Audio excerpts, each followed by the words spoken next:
I thought marrying a billionaire was a fairy tale.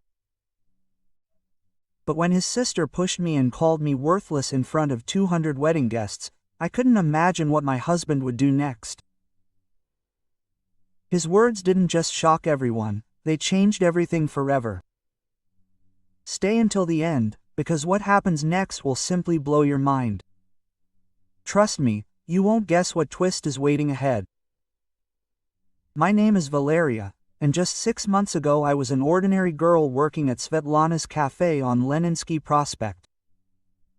You know, the kind of place, worn leather sofas, coffee that sits on the stove for too long, and always thieves who know more about your life than you do. I couldn't even dream that pouring coffee and serving pies would lead me to the love of my life, much less a world I didn't even know existed. It was a rainy Tuesday when Artyom walked into our cafe through the glass doors for the first time. He looked completely out of place in his plain jeans and white t-shirt, but something about him made me turn around. Maybe it was the way he said thank you, like he really appreciated it, or the way he left a 2,000 ruble tip on a 600 ruble bill. When he asked for my number, I almost said no. Guys like that usually date girls who are nothing like me. Well, Artyom was different. For 3 months, we went on the most ordinary dates imaginable. Movies, walks in Gorky Park, dinners in cafes where paper napkins were used instead of cloth. He drove a nondescript car, lived in what seemed to me to be a modest apartment, and never once made me feel like I wasn't good enough for him. When he said he worked in IT, I assumed he was a programmer. She had no idea I was dating Artem Chernov, the founder of 3 tech companies and one of Russia's youngest billionaires. The truth came out when he proposed. We were sitting on a pier by a lake outside of town, at a house I thought was his friend's dacha. We watched the sunset turn the water gold. When he got down on one knee with a ring that probably cost more than I make in a year, my first thought wasn't yes, it was panic. Suddenly, everything fell into place. The dacha was his. The car he sometimes drove was his, as were a dozen others. And that modest apartment was his guest house. I looked at the man I'd fallen madly in love with and realized I didn't know him at all. When I asked him why he'd kept the truth a secret, he took my hands and said words I'll never forget. I didn't lie about the most important thing, about how I feel about you. Everything else is just details. But he was wrong. Everything else was more than just details, especially for his family. Artyom's mother, Elena Viktorovna, was polite but cold when we first met. She asked cautious questions about my family, my past, my plans for the future. I could see her mentally wondering if I was after his son's money. But his sister, Sophia, made it clear right away that I had no place in their world. Sophia was the complete opposite of me, tall, graceful, with the confidence that comes from never having to check your credit card balance before buying something. She looked at me as if I were something unpleasant she had accidentally stepped on. At our first family dinner, she spent the entire evening talking about people I didn't know, places I'd never been, and things I could never afford. When Artyom tried to engage me in conversation, she smiled sweetly and said something like, "Oh, but Valeria probably doesn't know that." The engagement period was 6 months of walking on thin ice. Every family gathering felt like an exam that I was doomed to fail. Sophia would make barbs and comments about the wedding budget, suggesting that we do it more modestly, since I was not used to events of that level. She would casually mention that Artyom's ex-girlfriend was from a very good family, or how important it was to marry someone who understood the responsibility of wealth.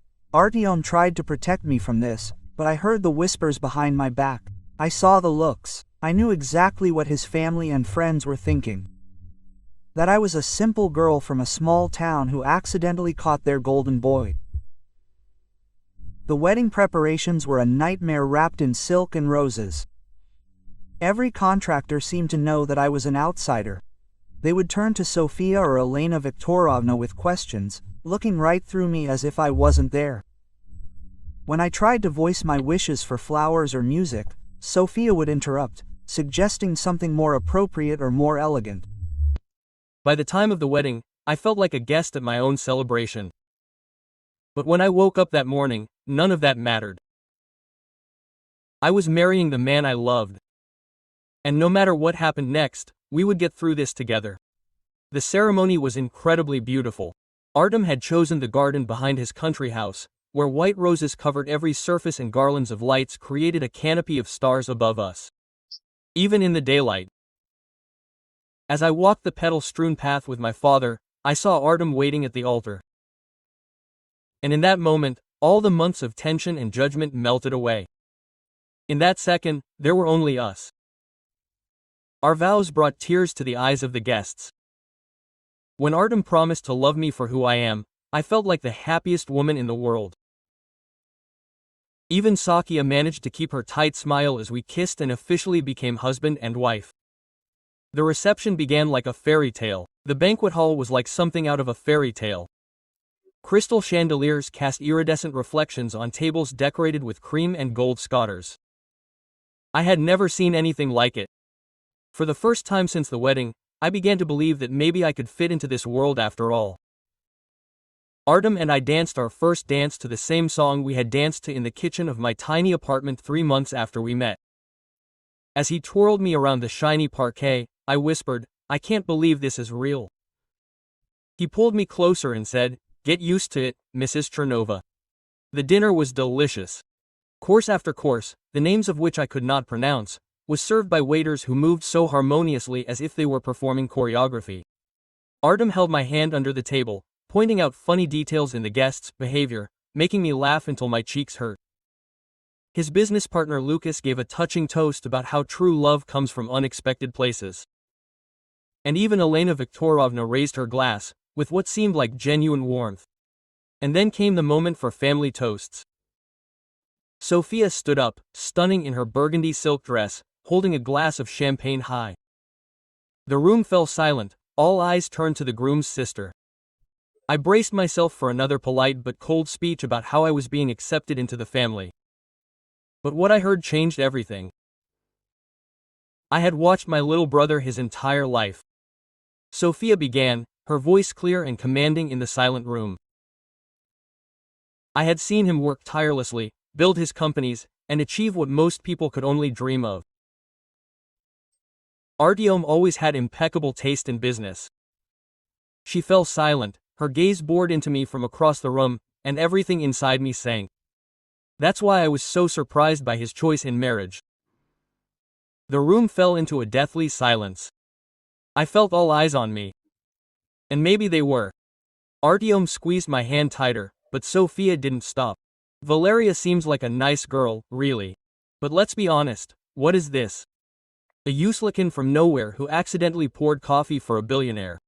Some will call it fate, others calculation. Shocked sighs swept through the room. Artyom started to stand up, but Sofia raised her hand. Her voice became louder, more confident, as if she was enjoying the shocked attention. "I'm not finished yet. We all know what this is about. This is not love, this is money." Valeria saw her chance with my naive brother and took it. And now we all have to pretend that this is some great romance, instead of what it really is, a hunt for riches. Her words hit me like a fist in the stomach. Tears burned my eyes. My face was burning with humiliation. The guests around me shifted uncomfortably. Some whispered, covering their hands, but Sofia was still not finished. "I mean, look at her," she continued, pointing a glass of champagne at me. "Do you really think that someone like her belongs to our world? She can barely hold a conversation about anything meaningful.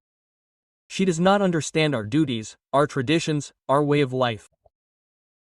She is just a simple girl from the diner who got incredibly lucky," Sofia smirked.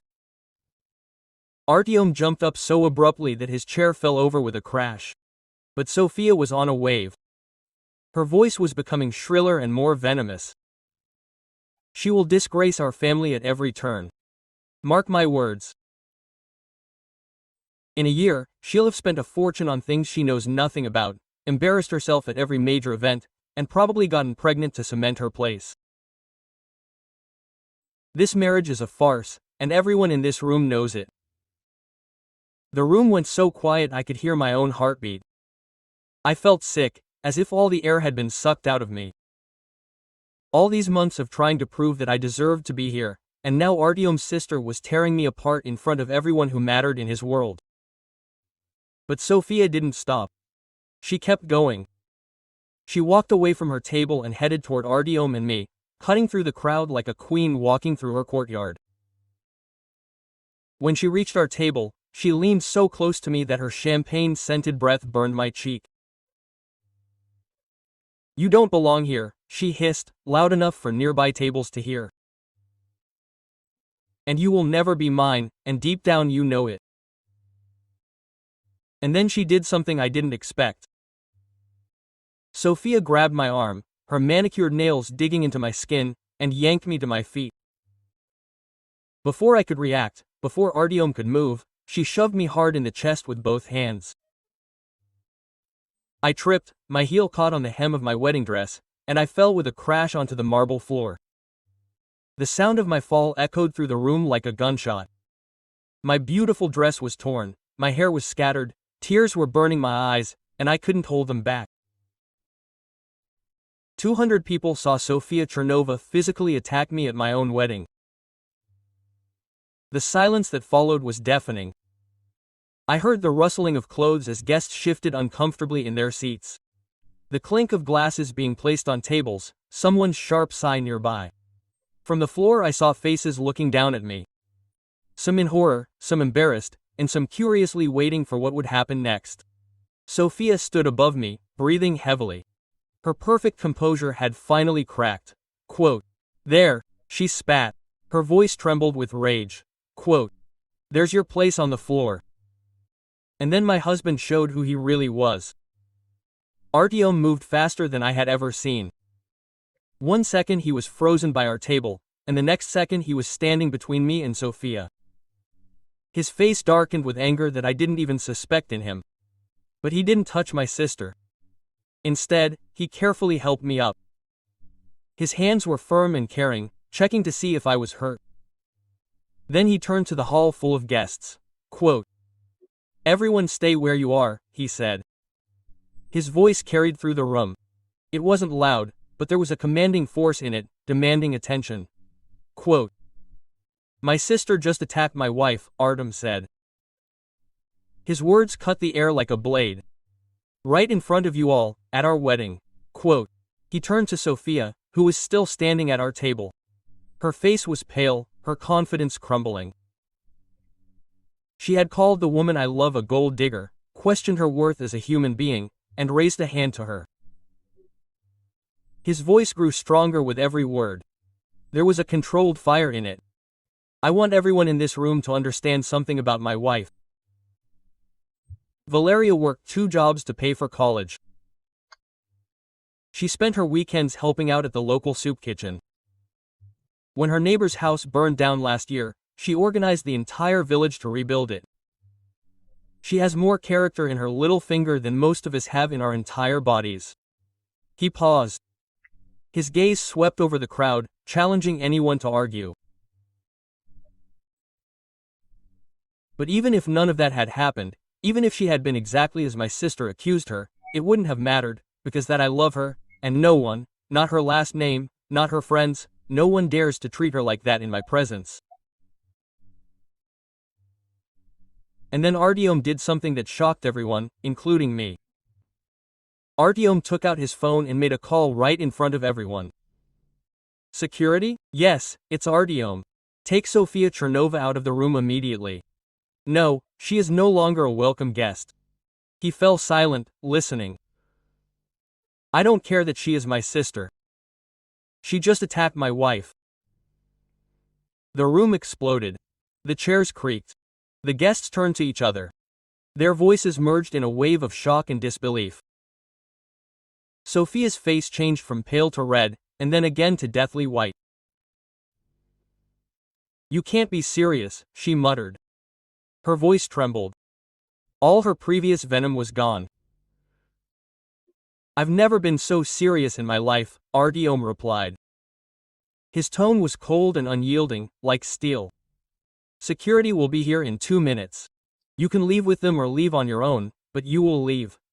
Quote. But he wasn't finished. I'm also removing you from the board of directors of Chernov Industries, effective immediately. Access to your trust fund is suspended pending review, and consider your invitations to all family events for the next year revoked. Quote. The sighs that followed echoed around the room.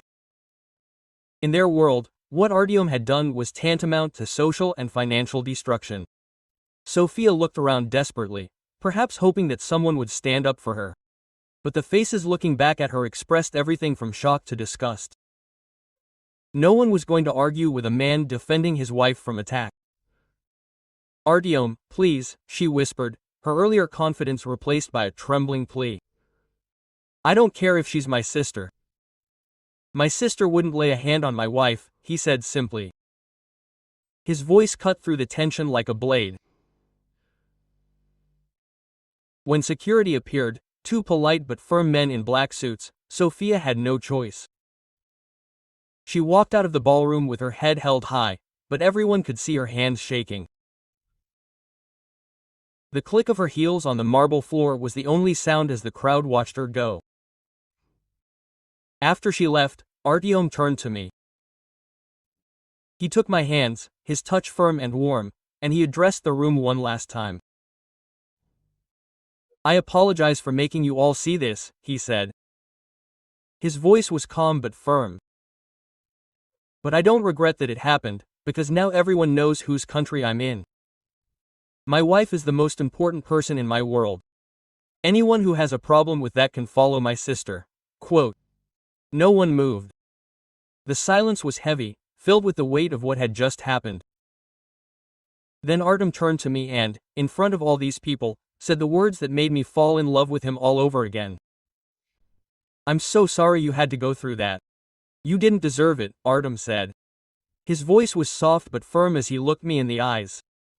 But I want you to know something. You're not just a part of my world, you make my world a better place just by being in it. Quote. The applause began quietly, with Lucas clapping at his table. Then Elena Viktorovna stood up, joining him. Within moments, the entire room was on its feet. The sound of heartfelt, prolonged applause filled the banquet hall. It wasn't just polite wedding claps, it was a wave of support that seemed to last forever.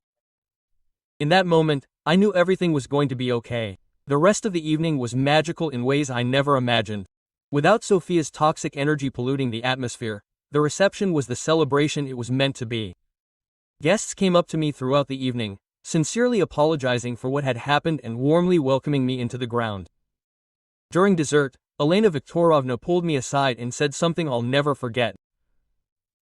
I raised my children to stand up for what's right. Today, Artyom showed me that I did at least one thing right. As Artyom and I danced our last dance that night, he whispered in my ear, "Are you okay with what I did?" I know she's my sister, but I cut him off with a kiss. You chose love over fear, I told him. You chose us over what people thought. You protected me over keeping the peace at all costs. I have never been prouder to be your wife. Quote. 6 months later, Sophia apologized, having lost everything she thought mattered, her status, her influence, her place in the family, and having to face the consequences of her cruelty. Artyom posted her because that is who he is, but our relationship is different now. She realized that I'm not going anywhere and that her brother will always choose love over loyalty to those who would abuse her. Our marriage is stronger now than it would have been if that night had been perfect. When life tested us, we chose each other and we will always choose each other. That wedding night taught me that true love is not about fairy tales or perfect families. It is about finding a person who will stand up for you when it matters most, even if it costs.